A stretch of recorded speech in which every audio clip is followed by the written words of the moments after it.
17페이지지요. 우리의 교제를 막는 마음은 무엇일까요? 17페이지 보면은 5가지가 나와 있죠. 네, 그 5가지를 보면은요. 첫째, 다툼이나 허용의 마음입니다. 자, 두 번째는요. 상대방을 무시하는 마음입니다. 세 번째는요. 무관심하는 마음입니다. 네 번째는요. 파당을 짓는 마음입니다. 다섯 번째는요. 상대방을 용서하지 못하는 마음. 이렇게 이 5가지가 우리의 관계, 교제를 막는 마음이다 라고 되어 있습니다.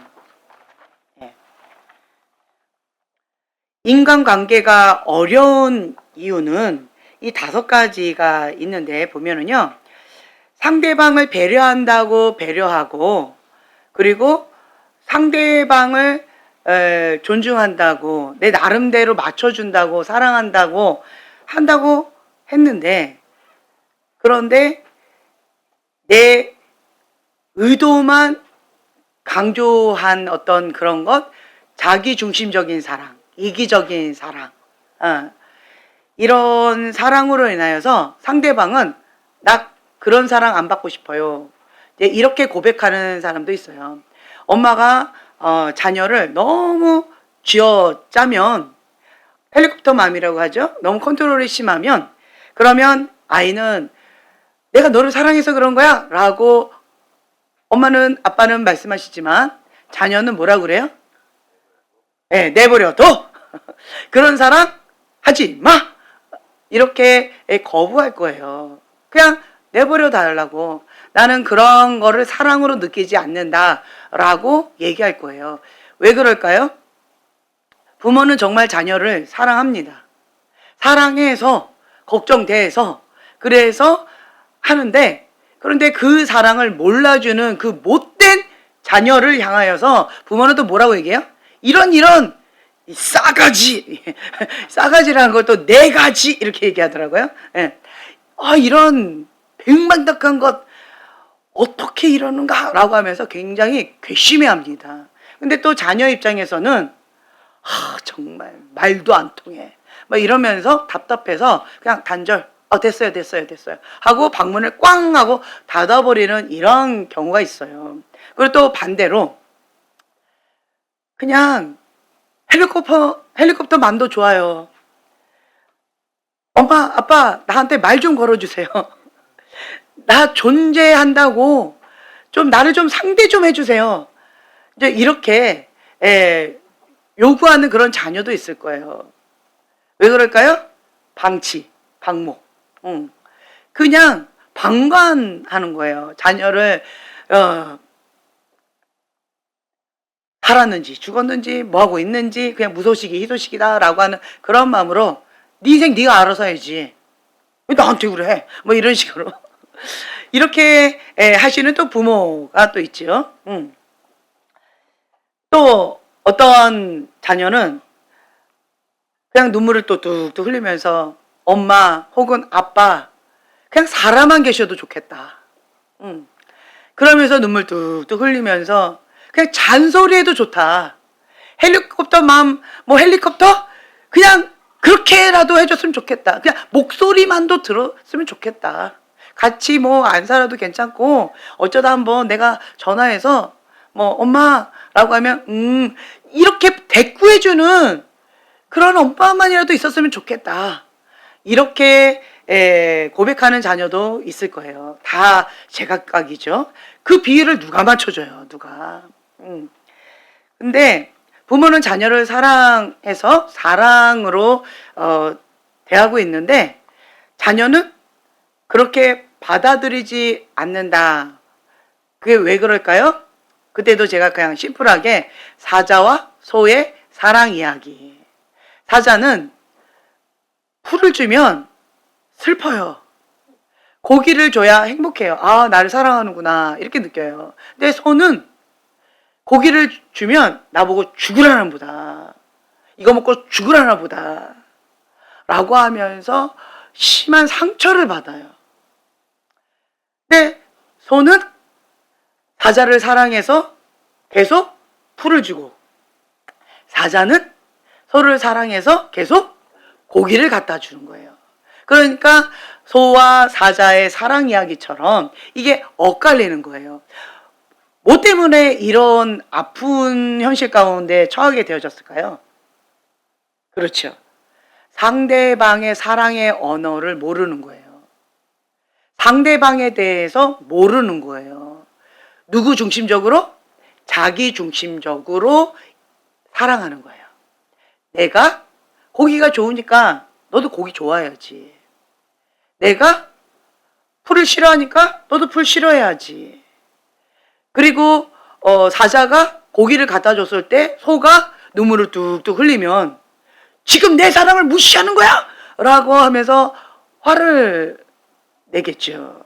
그러면 이 소가 사자한테 뭐라고 얘기하겠어요? 그냥 눈물만 뚝뚝 흘리면서 원하지도 않는 그거 그만 좀 하라고, 고통이라고, 난 너 사랑한다고 하는데 소는 눈물 뚝뚝 흘리면서 이거는 사랑이 아니다. 그 사랑받다가 내가 죽을 것 같이 고통스럽다. 그냥 우리 이대로 거리두기 하면서 각자 인생을 좀 살았으면 좋겠다. 이러한 마음으로 눈물을 뚝뚝 흘릴 수도 있겠지요. 여러분들이 지금 말씀하신 것처럼 사랑하는 거는 맞는 것 같지요. 그러나 누구 중심? 예, 자기 중심이라는 거예요. 사랑은요, 인간관계는 내가 그렇다고 상대방한테 우겨대는 게 아니라 상대방이 그렇다라고 느껴야 된다는 거예요. 나의 사랑의 언어로 상대방한테 계속 해줬지만 상대방은 언제 날 사랑해줬어? 나를 고문했지? 언제 날 사랑해줬어? 라고 얘기할 수도 있다라고 하는 거죠. 그래서 우리가 5가지 사랑의 언어, 이거 책 읽어보셨죠? 거기에서 나의 사랑의 언어가 무엇인지, 그리고 상대방의 사랑의 언어가 무엇인지 그걸 먼저 공부를 해야 돼요. 연애할 때는 왜 알콩달콩할까요? 그렇죠. 예, 완전히 맞춰주니까. 연애할 때마저도 맞춰주지 않는 놈이 있다면 일찌감치 정리하셔요. 네, 그때가 가장 최고 절정기입니다. 최고 절정기에도 안 맞춰준다? 다시 한번 생각해 보세요. 그러니까 연애할 때는 계속 배워가고 알아가고 상대방이 뭘 좋아하는지, 상대방이 뭘 싫어하는지, 그 상대방의 그 코드에 맞추려고 모든 에너지를 쏟고, 모르면 묻고, 이렇게도 해보고 저렇게도 해보고 상대방의 반응에 민감하게 이렇게 촉각을 곤두세우잖아요. 그러면서 상대방한테 모든 걸 다 쏟으면서 사랑을 하니까 상대방이 날 사랑하나 봐. 이래가지고 콩깍지가 씌어가지고 콕 하고 결혼했다가 이 딴 남자야. 이 사기꾼 막 이러잖아요. 그런데 나는 나야. 원래 나는 나야. 그러한 경우를 여러분 경험해 보셨잖아요. 그러니까 이때 뭘 많이 한 거예요? 상대방을 배워가는 시간을 많이 가졌다는 거예요. 자기중심적인 사랑을 안 했다는 거예요. 상대방이 무엇을 좋아하는지, 어떤 스타일인지, 어느 부분에 빵 하고 터지는지 그 코드를 알고, 그리고 어떤 영역 가운데 감동을 받는지, 그리고 어떤 부분 가운데 열받아 하는지, 뭐 이런 것들 있잖아요. 그리고 어떤 영역에 아파하는지, 이거를 막 리스트를 다 조사해가지고 거기에만 맞춰주잖아요. 근데 왜 결혼하고 나서 변해버릴까요?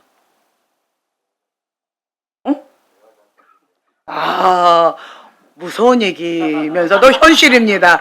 네, 물고기를 낚았으면 더 이상 먹이를 주지 않는다. 내 여자가 됐으니까 이제 먹이를 줄 필요가 없다. 네 인생 네가 살아라. 나는 다른 곳에 먹이를 주련다. 막. 그러니까 이러한 부분 가운데 좀 어려운 현실이 있다는 거죠. 왜 그랬을까? 왜 그랬을까? 이거를 조금 돌려서 생각한다면 일방적으로 맞추는 인생을 어느 때까지 살 수 있을까요? 상대방의 사랑의 언어 코드에 일방적으로 계속 맞추면서 언제까지 살 수 있을까요? 네, 잠깐. 그렇죠? 기름 뭐 짧으면 뭐 1년, 몇 년, 3년, 길면 뭐 10년, 뭐 몇 년, 이게 한정되어 있겠죠? 근데 사랑하는 마음은 맞잖아요. 그런데 일방적으로 맞추면 한계가 있다는 거예요. 근데 어떤 관계를 보면요, 그냥 쭉 발전해 가는 관계가 있어요. 그 왜 그러죠? 그렇죠. 서로 맞춰갔다는 거예요. 관계는요, 일방적인 게 아니라 주거니 받거니 이런 관계가 오래 간다는 거예요.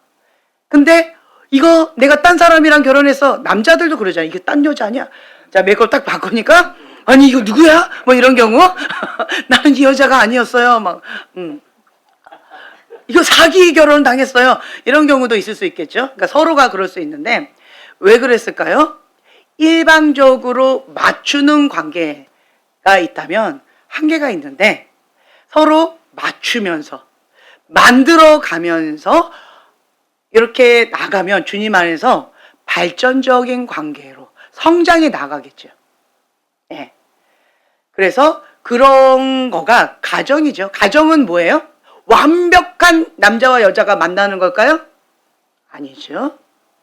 뭐예요? 사람이자 서로 기대면서 서로가 서로를 상호 보완하면서 서로가 맞춰가는 거고 만들어가는 거예요. 어르신들, 이제 80대 어르신들 이렇게 여쭤보면 다 뭐라고 얘기해요? 할머니, 할아버지랑 80여 년 사셨다고 얘기 들었는데, 할머니, 다시 태어나도 저 할아버지하고 같이 사실 거예요? 그렇지. 저 할아버지하고 나는 다시 태어나도 같이 살 거야. 그리고 다른 할머니한테 물어보니까 그냥 혼자 살렵니다. 뭐 이렇게. 그래서 아니, 이 할머니는 왜 이 할아버지랑 다시 태어나도 다시 산다 할까? 감동이잖아요. 80년 동안 70년 동안 살았는데. 그렇죠? 궁금하잖아요. 다른 할머니 다 안 된다고 그러는데. 그래서 할머니도 여쭤봤죠. 할머니, 할아버지가 굉장히 잘해주셨나 봐요. 그랬더니 이 할머니가 내가 이 할아범하고 7, 80년 동안 살면서 겨우 맞췄는데 또 언놈을 또 맞춰야 되느냐. 다 고놈이 고놈이라는 거예요. 다 고놈이 고놈이라서 또 다시 처음부터 시작하면서 맞추는 거를 안 하고 싶다.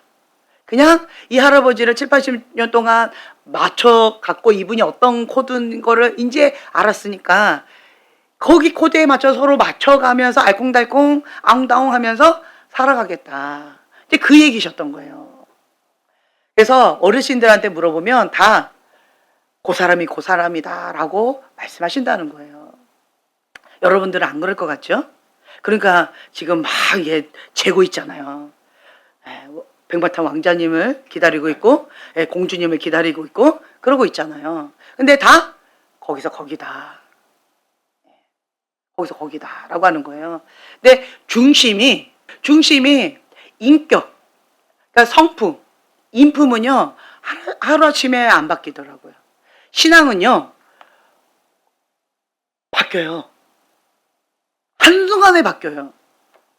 무엇을 통하여? 그렇죠. 예수님 만나면 사울이 바울 되더라고요. 사울 같았던 사람이 예수님을 만나니까 바울처럼 변화되는 경우 있어요. 그런데 인격은요 한순간에 안 바뀌더라고요. 지금은 굉장히 신앙이 좋은 것 같지만 그 사람의 인생에 우유곡절이 있을 텐데 성령 충만할 때의 모습인 것 뿐인 거예요. 그런데 인간의 바닥쳤을 때 그 사람의 그냥 밑바닥의 모습이 다 나오는 거예요. 이 밑바닥의 모습은 그 사람의 부모님을 보면 대충 거기서 거기다 라고 하는 거예요.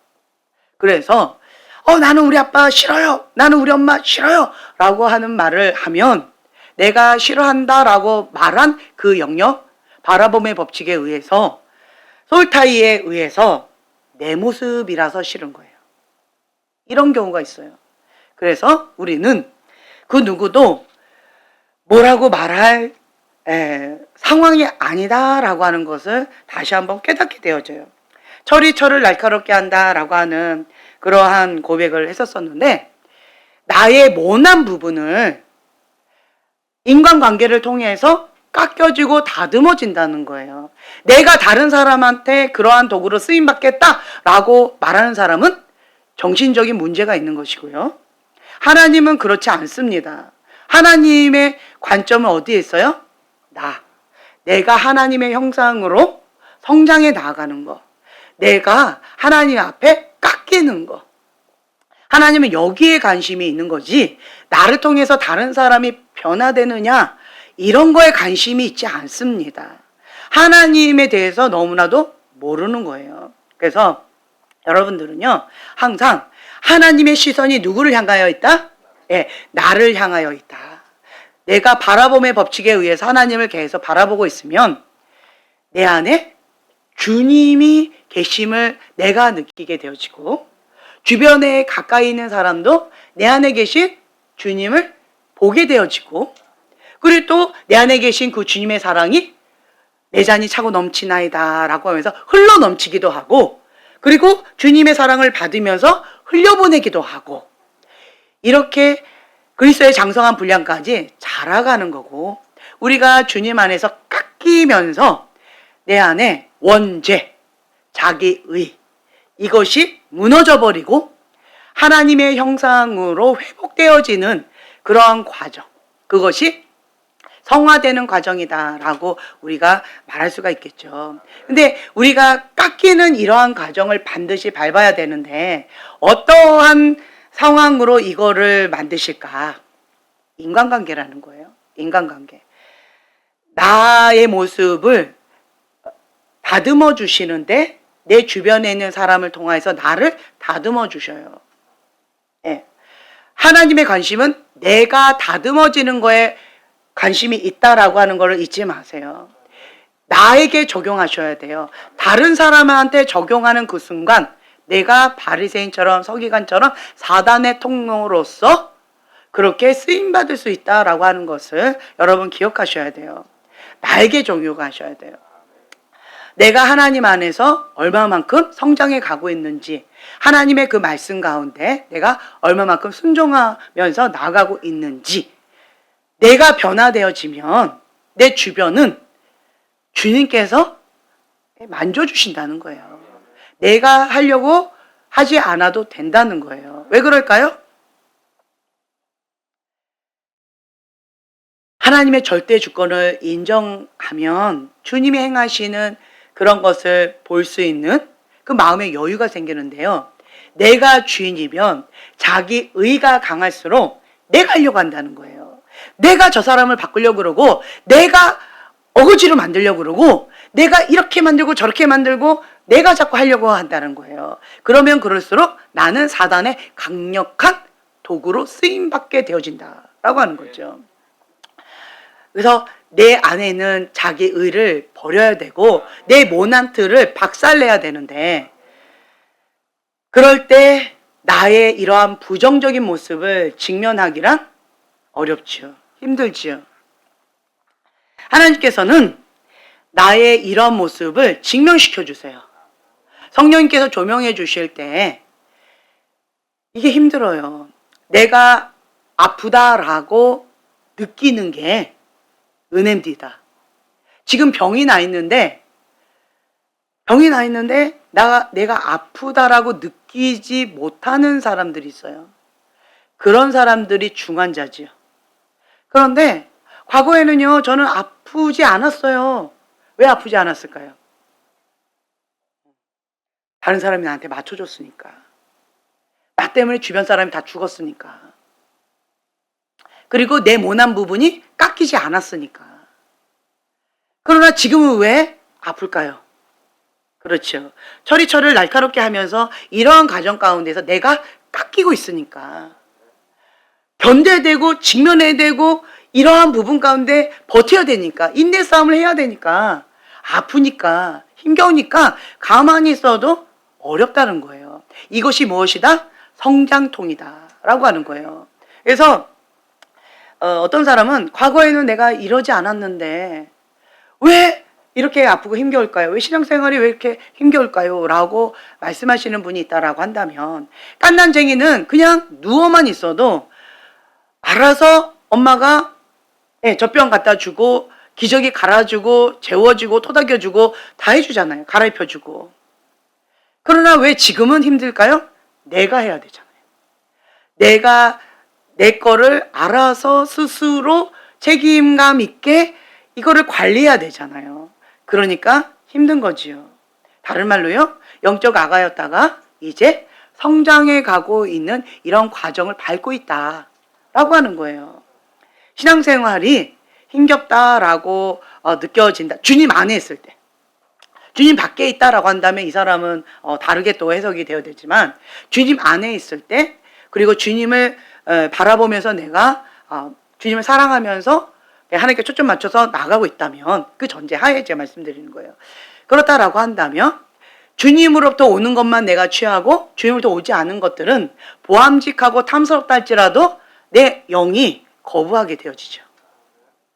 그전에는 하나님이 불편하고 그게 너무 좋았고, 그리고 참 힘들었는데 내가 주님을 닮아가면 닮아갈수록, 하나님 형상이 내 안에서 회복되면 회복될수록 주님의 마음이 나한테 부어지고 주님이 원하시는 그것이 내가 원하는 것이 되어지고, 주님이 가증히 여기시는 그것이 나도 가증히 여기는 거가 되어지고, 그러면서 주님의 마음과 내 마음이 계속 하나 되어져 가는 그런 과정을 밟게 되어지니까, 그러니까 치열한 영적 전쟁이 여기에 있고, 그리고 과거에는 그것이 죄인지도 모르고 편하게 지었다가, 그리고 욕이라고 생각도 안 하고 그냥 입에서 나오는 대로 막 내뱉었다가, 눈으로 이것이 범죄다라고 생각도 안 했고 내가 짓고 있는 이런 죄들이 죄라는 인식조차 못하는 죄된 삶을 살고 있다가 내 안에 계신 그 성령님께서 계속 탄식하시는 것을 내가 느끼니까, 힘겨우니까 주님 앞에 몸부림치는 거예요. 왜요? 나는 아직도 이 죄성이 좋은 거예요.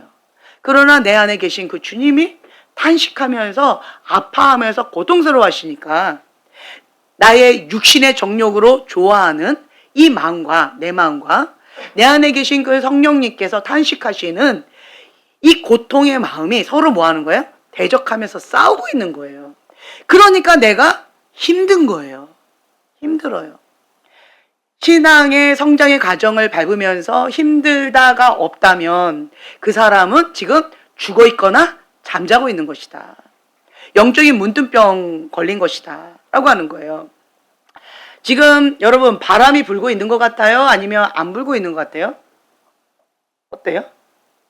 네, 불고 있어요. 왜 웃고만 계셔요? 네, 불고 있죠? 네. 네, 고개 끄덕거리면서 온몸으로 지금 불고 있다라고 표현해 주시는 거구나. 예, 감사합니다. 네. 불고 있어요. 불고 있어요. 그리고 얼마 전에 석가탄신일 해가지고 그 어두움이 또 있었는데, 제가 너무 좀 안타까운 게 뭐냐면, 좀 마음이 좀 되게 아팠어요. 왜 그러냐. 과거에는 저희가 도곡동에 살 때는, 사람들이 여러 가지로 힘겨우면서 이렇게 흔들렸던 그런 때가,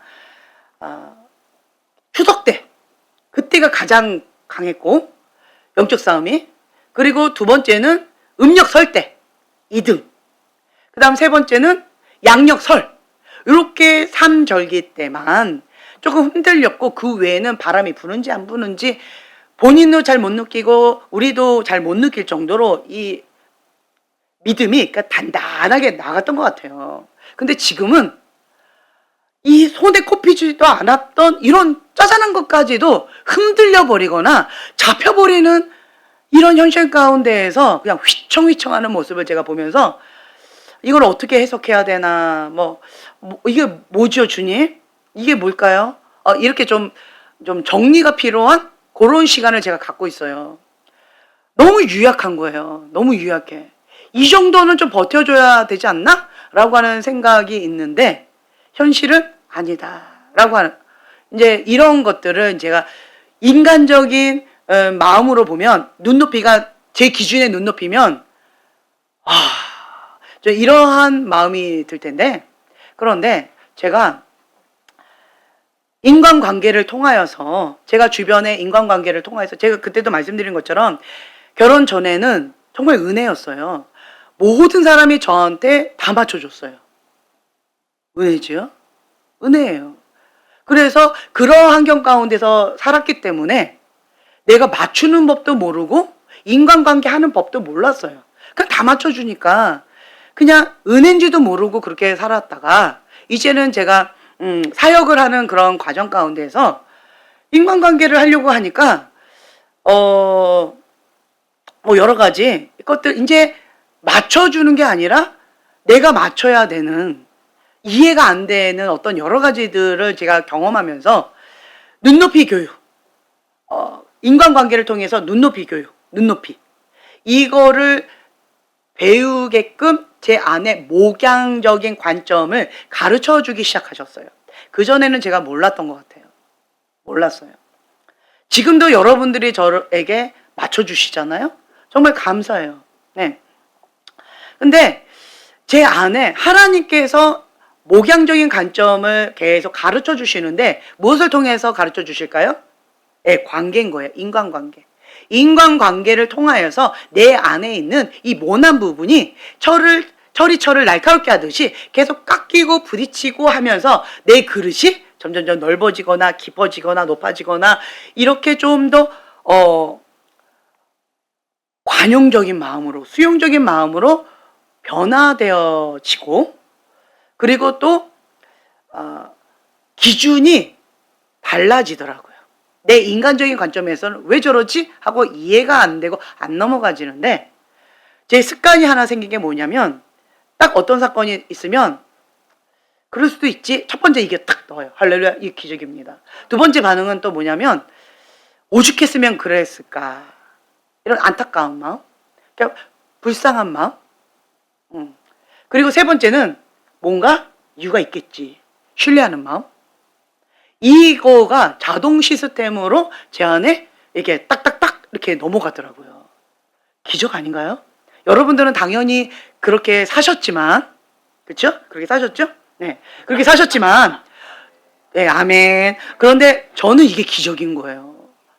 와, 내가 이렇다니. 주님께서 나를 목양적인 관점으로 빚어주시는데 그 과정이 아팠겠죠. 힘겨웠겠죠. 그러면서 이런저런 상황 가운데서 제가 조금 극단적으로 표현한다면, 제가 정신이 나갔다가 한참 뒤에 들어온 적도 있어요. 그리고 정신이 나갔었는데 들어오지 못하도록 내가 이렇게 바리케이트를 딱 친 적도 있어요. 그러니까 이런저런 힘겨운 상황 가운데에서 제가 주님 안에서 다듬어지는 그러한 과정을 밟으면서 하나님 안에서 단단해져 가는 그러한 과정. 그리고 또 한 가지는, 현대병은 정신병이 참 많다라고 하는 그런 것들을 제가 보면서, 주님, 이러한 상황 가운데 나하고 상관없잖아요. 이런 뭐 어쩌라고요. 뭐 이렇게 안일하게 생각할 수 있는 그런 상황이 아니잖아요. 그래서 제가 형제님한테 계속 얘기하잖아요. 이때를 위함이 아니던가. 예, 정말 진심으로 그래요. 형제님 그거 놓고 기도해 주세요. 예, 준비해 주세요. 진심으로 제가 그렇게 하고 있고, 그 다음에 제가 어떤 모임을 만들었어요. 때려잡자 공산당 하는 것처럼 때려잡자 거시기, 이렇게 만들었어요. 그래서 완전히 전문 의사로 만들려고 제가 그렇게 하자라고, 아자 그렇게 만들었어요. 얼마나 기쁜지 몰라요. 기대하셔도 좋아요. 개봉박두가 이제 곧 있을 거예요. 근데 그러한 과정을 이제 밟으면서 뭐 이런저러한 상황을 통하여서 제가 간접이든 직접이든 그러한 영역 가운데 하나님이 경험하게 해주셨고, 그거에 대한 고통과 아픔이 뭔지 알게 해주셨고, 그리고 치료하는 것, 그리고 회복되어지는 것, 주님의 영적인 수술, 이런 것들을 간접적으로 경험하게 해주셨어요. 그러니까 하나님께서 저에게 맡기시겠죠. 어떤 분이 저한테 그러는 거예요. 함부로 말하지 말아달라고, 아프다고. 근데 저는 함부로 얘기한다고 생각을 안 해요. 왜 그럴까요? 그 아픔이 뭔지 저는 먼저 걸어봤거든요. 그리고 저는 그 아픔의 길을 먼저 선배로서 걸어봤고, 그것 가운데 주님께서 치유받은 치유자로 저를 그 길을 가르쳐 주셨거든요. 그래서 그 길을 다른 사람한테도 가르쳐 주고 싶은 거예요. 그래서 손을 대는 거지, 내가 장난치려고 가볍게 여겨서 그게 갖고 놀려고 하는 것이 아니라는 거죠. 저는 여러분들을 치유받은 치유자로, 영적 의사로 그렇게 도와드리고 싶은 거예요. 그러려면 우리는 하나님께서 나에게 원하시는 그것을 버텨야 돼요. 그 연단의 과정을 밟아야 돼요. 가장 힘든 첫 단추가 뭘까요?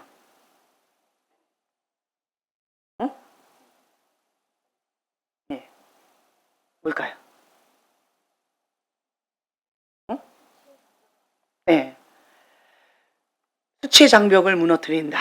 자기 부인이다. 네. 또 뭐가 있을까요? 순종, 분노? 네. 다 좋아요. 여러분, 근데 제가 경험한 건 뭐냐면 직면. 네, 직면. 그 사실을 인정하고 인식하고 직면하고 버티는 거. 이거를 가장 힘들어 하더라고요. 이거가 되면 그 다음에 두 번째 단추는 지금 여러분들이 말씀하신 거. 그렇게 하나하나 이제 맞춰갈 수가 있어요. 근데 첫 번째로 반응이 뭐냐면 회피. 직면하기를 거부하는 거예요. 회피. 그리고 이 부분을 인식하고 인정하기를 거부하는 거예요. 인정하면 50% 먹고 들어갔다라고 하는 이야기는 인정하는 게 쉽다는 거예요? 어렵다는 거예요? 그렇죠. 인정한다라고 하면 50% 먼저 먹고 들어갔다. 그만큼 인정하는 게, 인식하는 게, 직면하는 게 쉽지 않다는 거지요. 그래서 그거를 제가 다른 말로 뭘 시킨다, 네 글자로 말했잖아요. 메타인지. 그래서 메타인지 하는데 정말로 한 50%에서 80% 에너지를 다 쏟는 것 같아요. 메타인지만 딱 시켜드리면 나머지는 알아서 하시더라고요. 한 80% 에너지인 것 같아요. 어떻게 보면. 그래서 이러한 부분, 인식하고 인정하고 직면하는 거, 그리고 버티는 거, 인내의 싸움, 버티는 거, 이것만 하면 나머지는 주님이 해주시더라고요. 그래서 여러분들이 하나님께서 어떠한 모양으로 어떻게 하실지 인간관계를 통하여서 주님께서 다듬어 주시기를 원하시는 건데, 아파요. 왜 아플까요? 내가 그 영역에 뭐가 나서 그런 거예요. 견디기 힘들어요. 왜 견디기 힘들까요? 그 영역 가운데 같아서 그런 거지요. 내가 상처받았어요. 왜 상처받았을까요? 내 모습이니까. 내 모습이라서 상처받은 거예요. 왜 저 사람은 그럴 수 있지 하고 넘어갈까요? 그 사람은 상처가 치유됐기 때문에 그게 상처가 안 되는 거예요. 내 모습이라는 거예요. 그래서 우리는요, 상대방의 모습을 통하여서 누구 모습을 봐야 돼요? 그렇죠. 나의 모습을 볼 수 있어야 된다는 거예요. 그렇게 되어지면 주님께서 오늘 우리가 배울 이 내용들, 왜 이렇게 말씀하셨는가가 이해가 되어진다라고 하는 거죠. 자, 18페이지 보면요. 고린도전서 12장 21절의 말씀 함께 한 목소리 봉독합니다. 눈이 손더러 내가 너를 쓸 데가 없다 하거나 또한 머리가 발더러 내가 너를 쓸 데가 없다 하지 못하리라. 아멘. 아멘. 네, 아멘. 상대방을 무시하는 마음. 그리고 첫 번째는 다툼이나 허영의 마음. 이제 이렇게 되어 있는데, 두 번째 먼저 무시하는 마음. 눈이 손더러 내가 너를 쓸 데 없다.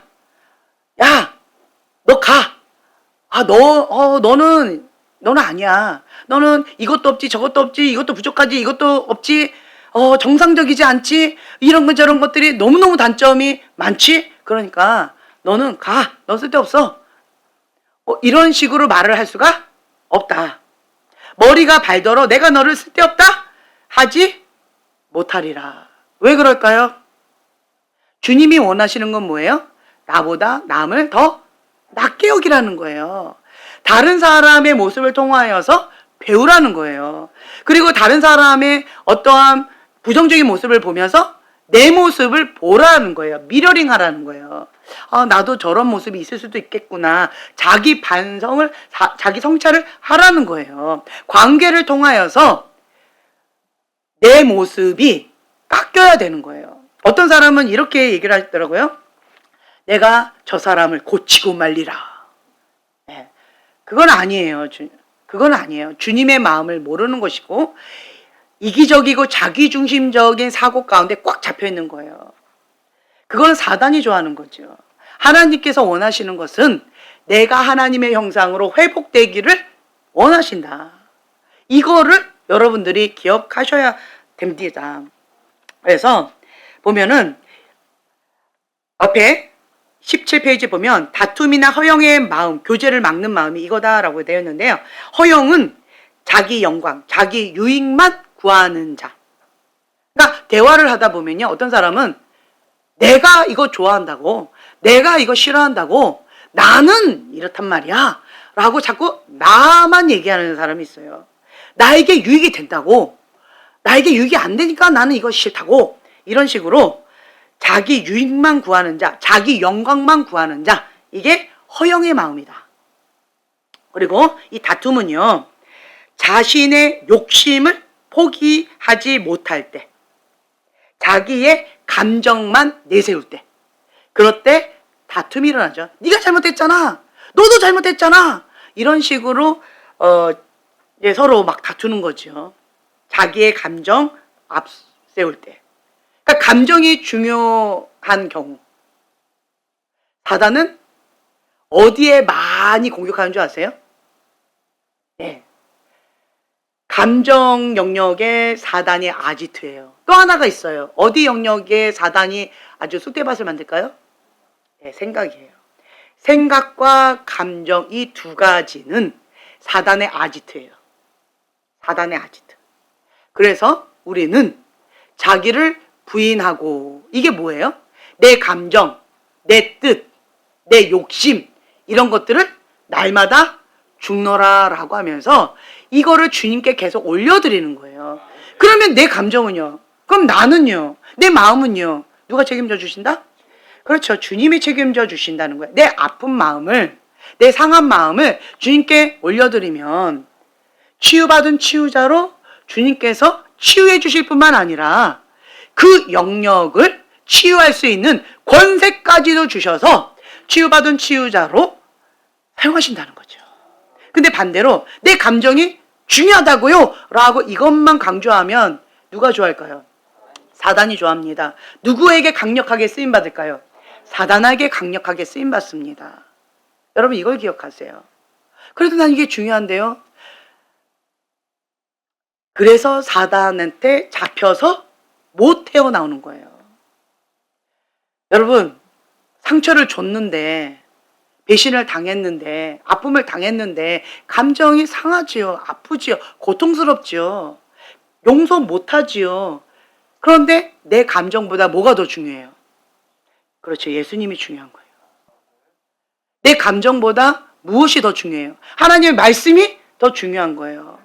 그래서 모든 생각을 사로잡아 그리스도께 복종하는 것이고, 내 감정과 말씀과 안 맞고 위배되면 말씀과 불일치하는 이 감정을 죽여버리고 버리는 거예요. 이것이 자기를 부인하는 거다라고 하는 거예요. 이게 되지 않으면 신앙생활 불가능합니다. 불가능해요. 사단의 노예 생활에서 벗어나기가 어렵습니다. 불가능합니다. 여러분 이거를 기억하셔야 돼요.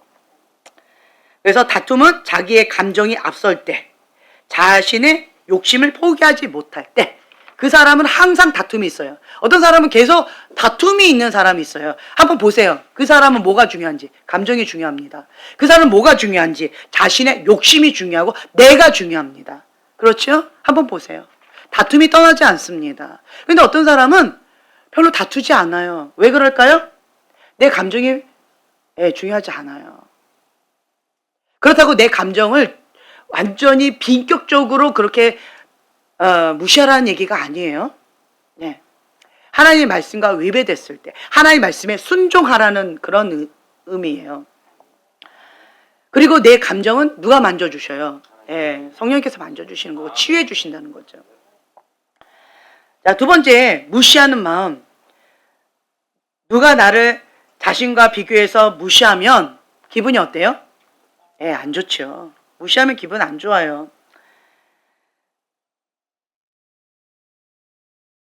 근데 비교하는 거, 비교의식.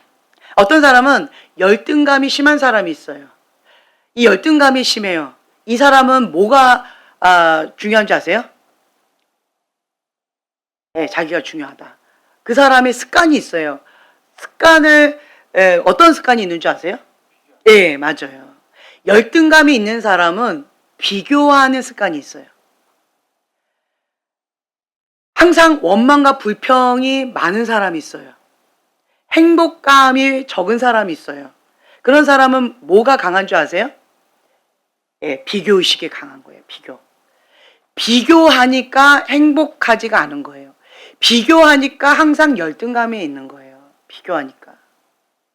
비교하니까 원망과 불평이 계속 나오는 거예요. 감사가 안 나오는 거예요. 비교하니까 완벽주의 가운데서 못 벗어나는 거예요. 그래서 이 비교하는 이런 사람은 열등감, 그리고 완벽주의, 그리고 수치심도 많을 거예요. 비교하니까 수치심. 그리고 체면 문화 가운데에서 창피해 이런 것도 많을 거예요. 그래서 부모가 왜 헬리콥터만이고 왜 부모가 컨트롤을 자꾸 할까요? 그렇죠. 네 얼굴이 네 얼굴이 아니라는 거예요. 그렇죠. 내 얼굴이라는 거예요. 자녀가 뭔가 잘못되면 자녀의 인생이지 부모 인생 아니거든요. 근데 어떤 부모는 못 견뎌해요. 왜 그래요? 내 아이의 그 얼굴이 내 얼굴이라고 이게 잘못된 솔타이가 돼서 그래요. 그리고 내가 아이를 컨트롤을 많이 하고 있어서 그래요. 아이를 안 놔줘서 그래요. 내가 자꾸 잡고 있어서 그래요. 아이는 아이 인생이고 나는 나의 인생이고 이게 분리가 되어지면 아이가 못한 거는 네가 못한 거야. 아이가 잘한 것은 너가 잘한 거야. 그것으로 부모가 우쭐하거나 열등감 가거나 부끄럽게 여기는 이런 거 상관이 없다는 거예요. 그런데 체면 문화가 있으면 수치 문화가 굉장히 크죠. 그러니까 부모가 만나서 뭔 자랑을 해요? 자식 자랑하는 거예요. 그게 누구 얼굴이라는 거예요? 내 얼굴이라는 거예요. 그래서 애를 잡는 거예요. 그래서 애를 잡으면서 대리만족을 하고 있는 거예요. 그러니까 애가 막 죽어나죠. 그거 아니라는 거죠. 그래서 네 인생은 주님 안에서 너가 기도하면서 선택하면서 살아가라. 나하고는 별개다. 이러면 부모가요 자유함이 와요. 이게 안 되면요 애를 잡아요. 네가 어떻게 했길래 내가 이런 소리를 들어야 하니? 내가 얼굴 들고 다닐 수가 없다. 이 말 자체가 뭐예요? 잘못된 솔타이가 된 거예요. 아니라는 거죠. 그 아이가 잘못했으면 그 아이만 얼굴 좀 못 들고 다니는 거지. 부모는 상관이 없다는 거예요. 이게 건강한 거리두기, 건강한 경계선, 건강한 관계가 참 중요하지요. 그래서 이 비교의식이 강한 사람은 또 교만이 또 있어요. 그럼 이 교만한 사람은 다른 사람을 바라볼 때 뭘 쉽게 할까요? 판단, 정죄, 비판. 그걸 많이 해요. 왜 이렇게 수치스럽고 왜 이렇게 힘들어할까요? 내가 저 사람 판단, 정죄, 비판했거든요. 그런데 그 말은 뭐예요? 나는 너하고 달라. 그런데 그 사람하고 나하고 동급 취급을 하는 것 같으니까 내가 화가 나는 것이고 내가 수치스러운 거예요. 왜 그래요? 내가 판단 정지했던 것처럼 저 사람도 나를 판단 정지할 것이다 라고 생각되니까 창피하고 수치스럽고 못 견디는 거예요. 상처의 반응을 하는 거예요. 아니라는 거죠. 그래서 여러분들이 내가 좀 힘들다라고 한다면 자기 자신 한번 돌아보세요. 내가 다른 사람을 판단 정죄하니까 저 사람도 판단 정죄의 시각으로 이렇게 했을 것이다 라고 자기가 선입견으로 생각하고 혼자 망상을 그리고 있지는 않았는가. 이걸 한번 생각해 보시면 정리가 되어질 거예요. 이런 것들이 다 자기 같지 않다는 걸 기억하시면 좋겠어요. 네, 자기처럼 생각하잖아요, 사람들이. 그래서 우리는요, 어떠한 모습으로 나가야 되느냐라고 한다면 나보다 다른 사람을 더 낮게 여긴다라고 제가 말씀드렸죠. 그러면 비교하거나 무시하거나 판단 정죄 비판하지 않고 우리는 상대방을 어떻게 해야 돼요? 내가 대접받고 싶은 대로 대접하는 거예요. 다른 말로 섬기라는 거예요. 섬겨요. 섬기는 관점으로 내가 바라보면 저 사람도 나한테 이렇게 반응을 했어. 왜 그랬을까? 자기처럼 생각한다니까. 모 눈에는 뭐밖에 안 보여요. 여러분, 그걸 기억하셔야 돼요. 그래서 저 사람도 내가 섬기고자 하는 그런 관점으로 이렇게 저렇게 한 건데 저 사람도 그렇게 했을 거야 라고 생각하니까 화가 안 나요. 근데 어떤 사람은 버럭하고 화를 내요. 왜 그럴까요? 자기처럼 판단 정죄하면서 이렇게 했겠거니 라고 부정적인 시각으로 나를 그렇게 했을 거다 라고 생각하고 화가 나는 거라는 거예요. 그래서 여러분들이 대인관계 속에서 가장 먼저 해야 될 게 뭐냐라고 한다면 시선이 바뀌어야 돼요. 시선이 하나님의 사랑의 눈으로 영혼을 바라보는 그거를 먼저 훈련하셔야 되고 하나님의 사랑의 눈이 나를 향해 고정되어 있다라는 거. 무슨 눈? 사랑의 눈. 판단, 정죄, 비판의 눈이 아니라는 거. 사랑의 눈으로, 긍휼의 눈으로 하나님의 나를 바라보고 계신다. 그거를 신뢰하셔야 돼요. 십자가의 사랑, 진리의 사랑, 그 사랑의 마음을 가지고 그 사랑과 긍휼의 눈으로, 구원의 눈으로 나를 바라보고 계신다라고 하는 것을 믿으면요. 반응이 달라요. 어떤 사람은 막 끄떡하면 버럭버럭 화를 내요. 그래서 제가 물어봤어요. 왜 이렇게 화를 내시냐고. 근본 밑바닥에는 뭐냐면 사랑과 신뢰가 없어요. 네, 할렐루야. 없어요. 그렇죠? 없어요. 그러니까 하나님과 나의 관계도 사랑과 신뢰가 없는 거예요. 그러다 보니까 인간관계 속에서도 사랑과 신뢰가 이게 없어요. 그러니까 끄떡하면 자기의 망상을 가지고 판단 정죄 비판하면서 그냥 혼자서 상처받고 혼자서 뒤집어지고 혼자서 뭐 이렇게 저렇게 했다가 마음 풀고 마음 뭐 어려웠고 혼자서 그냥 호떡을 뒤집고 있어요. 이런 경우가 있다는 거죠. 그래서 가장 먼저 해야 될 게 뭐냐면 하나님과 나의 관계를 먼저 회복시켜주셔야 되고 인간관계를 통해서요. 하나님과 나의 관계가 좀 달라지는 것을 여러분들 경험하실 거예요. 그리고 나와 나의 관계 이것도 좀 그 사랑으로 이게 채워지니까요. 내가 나에 대해서 관대해지는 거. 뭐 그럴 수 있지 라고 하는 그런 마음으로 그래 빨리 회개하자. 그거 죄지. 하나님 슬퍼하시잖아 라고 하면서 내가 나를 다독이면서 회개가 더 빨라지는 것들. 실수를 용납하는 그런 마음들. 이런 마음들이 좀 부드러워져요. 내가 나를 향한 시선이. 그리고 또 내 몸처럼 이웃을 사랑하는 마음. 이것도 나도 죄인인데 1만 달란트 판관받은 죄인인데 100데나리온 뭐 할 수 있지. 오죽했으면 그랬을까. 이러한 마음으로 그냥 그럴 수 있지 하고 넉넉한 마음으로 이렇게 넘어가지는 것도 있고 품어 안는 것도 좀 더 부드럽게 되어질 수 있다라고 하는 거죠. 여러분들이요, 하나님의 사랑을 받게 되어지면 성경에서 섬기는 자가 큰 자다라고 말씀하셨기 때문에 가장 먼저 하고 싶은 게 뭐냐면 섬기고 싶어요. 대접받고 싶은 대로 대접하라라고 하신 그 말씀처럼 가장 큰 자가 섬기는 자다라고 말씀하셨던 것처럼 내가 사랑에 빚진 자로서 계속 섬기고 싶어요. 그러니까 주님의 은혜가 내 안에 부어지면요, 자기중심적인 사고가 깨져버려요. 주변 사람이 보이기 시작해요. 그리고 나를 통해서 저 사람이 예수님 만났으면 좋겠다. 주님의 사랑이 나를 통해서 좀 흘러갔으면 좋겠다.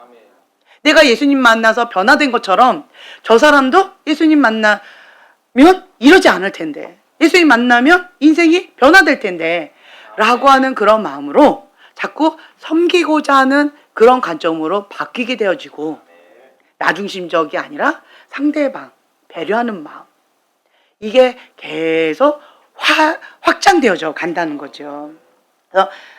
그래서 어떻게 되어지냐, 나보다 어린 자,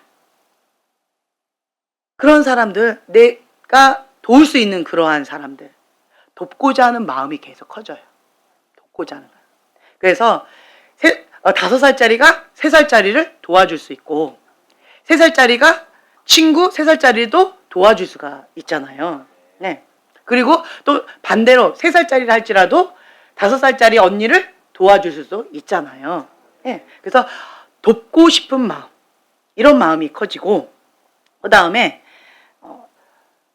섬기다 보면은요, 내가 성장하게 되어 있어요.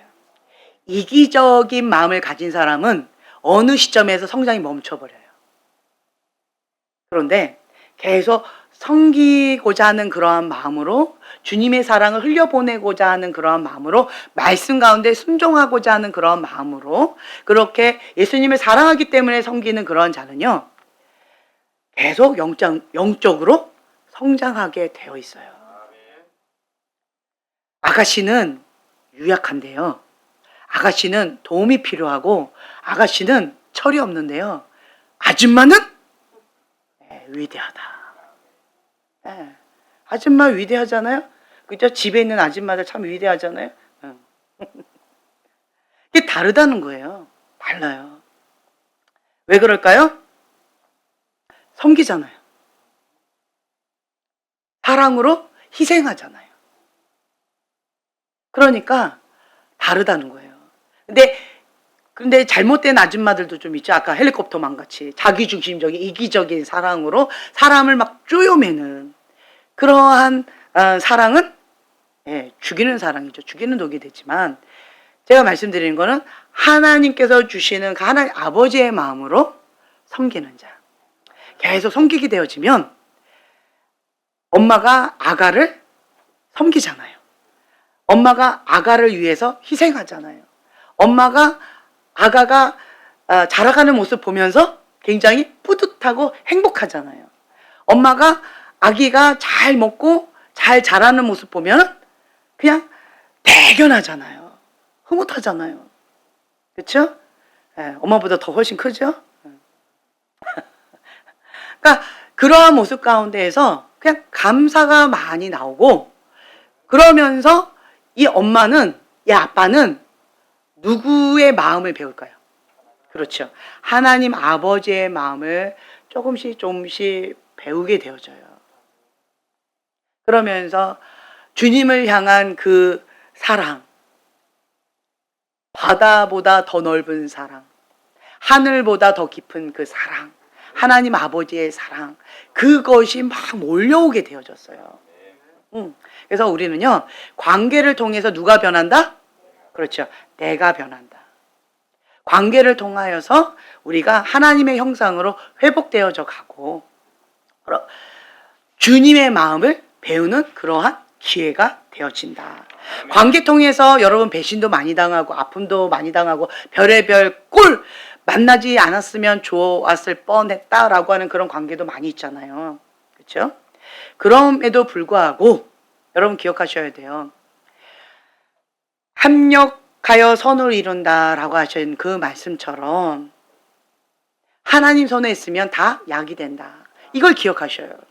하나님께서 만지시면 그것이 변화되어져요. 아무리 문둥병자고 불치병이라 할지라도 주님이 터치하시면 그 자리에서 치유가 되어진다는 거죠. 회복되어진다는 거예요. 그래서 하나님의 사람에게는 위기가 기회가 되어진다. 이런 관점으로 우리가 나아가게 되어지면 감사가 넘치게 되어져요. 이런 긍정적인 것은 계속 노력해야 된다라고 말씀드렸잖아요. 이 긍정은 어디에 기반을 둘까요? 그렇죠. 여러분 이거 기억하셔요. 긍정적인 사람은요, 감사하는 사람은 기반이 어디에 있다? 하나님을 신뢰하는 믿음에서 출발한다 라고 하는 것을 기억하세요. 왜 감사를 못해요? 하나님 불신하거든요. 왜 긍정적인 게 안 되고 원망하고 불평해요? 하나님 신뢰 안 하거든요. 우리는 하나님의 아들 예수 그리스도를 믿어야 믿음으로 구원을 받는데, 하나님 안 믿는데, 예수님 안 믿는데, 그리고 엉뚱한 짓 하고 있는데, 그러면서 메타인지도 안 되고 착각하고 있는데 하나님 관계 없는 거죠. 그래서 자기를 돌아보면, 말씀으로 자기를 비춰보면 나 많이 지금 현재 위험하구나. 하나님 앞에 막 두렵고 떨림으로 그렇게 엎드릴 수밖에 없게 되어져요. 이 말씀이 나한테 딱 조명을 하면요, 두려워 떨어야 돼요. 말씀이 나를 찔르셨는데도 그럼 뭐 언젠가는 뭐 되겠지 뭐, 이거는 미혹의 영에 사로잡힌 거예요. 그래서 그러한 부분 가운데에 여러분들이 깨어서 하나님을 신뢰합니다, 주님을 사랑합니다 라고 하는 마음으로 우리가 그렇게 해야겠다라고 마음에 결단하고 방향성은 잡았는데 하루아침에 되나요? 안 돼요. 근데 어떤 사람은 너무 잘해요. 어떤 사람은 너무 힘들어요. 그 차이가 뭘까요? 네, 영적 근력의 차이다. 그 차이가 뭘까요? 우선순위, 기도줄. 네. 그 차이가 뭘까요? 네, 순종. 훈련 받은 거예요. 훈련. 이 사람은 훈련을 받은 거예요. 특공대 훈련을 받은 것이고, 이 사람은 대충 훈련받은 당나라 군대인 거예요. 훈련의 차이라는 거예요. 훈련의 차이. 훈련의 차이예요. 그렇죠? 예. 이 특공대 훈련 받을 때는 힘들었잖아요. 힘들죠? 예. 힘들죠? 예. 당나라 군대 훈련을 받고 싶으세요?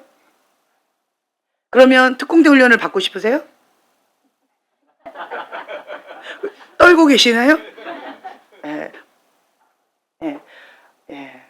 제가 저번 주에 무엇라고 질문했는데 형제님이 하나님께 쓰임 받는다 라고 하면 어떠실 것 같아요?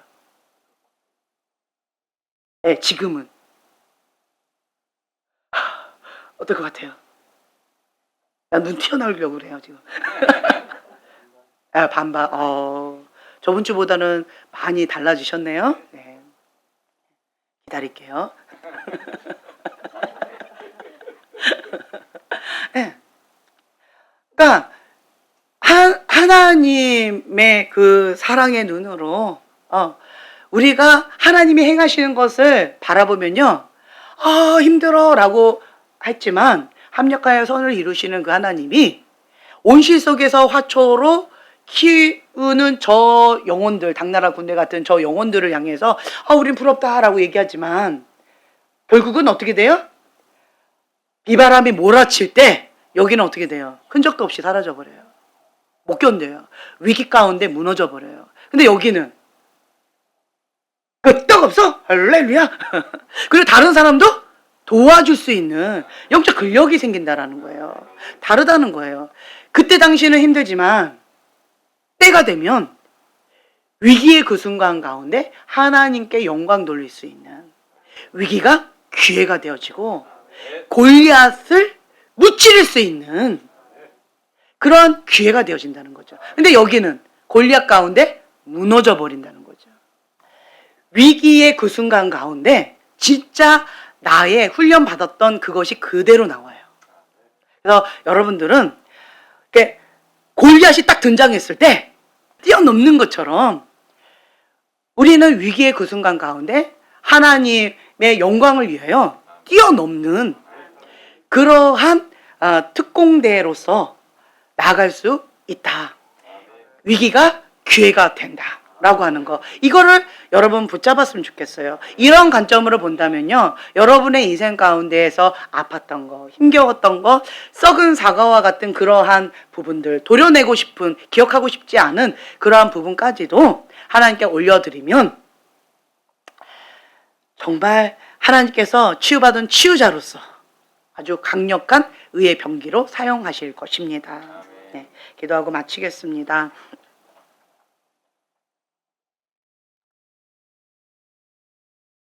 주님, 우리에게 주님의 마음을 부어주시길 원합니다. 우리의 힘으로 능으로 할 수 없음을 다시 한번 고백합니다. 하나님 아버지의 마음을 우리에게 부어주시고 우리가 나의 도움이 필요한 자들에게 도움을 주는 자로서 또한 섬김으로 영적 성장에 나아가는 그러한 안내자로서 주님이 기뻐하신 그 뜻 가운데 죽기까지 순종함으로 날마다 주님과 함께 동행하는 삶, 그리스도의 장성한 분량까지 자라나아가는 삶 살아갈 수 있도록 축복하여 주시고 우리가 사나 죽으나 하나님께 영광 돌리는 삶 살아갈 수 있도록 은총을 베풀어 주시옵소서. 감사드리며 예수님의 이름으로 기도합니다. 아멘.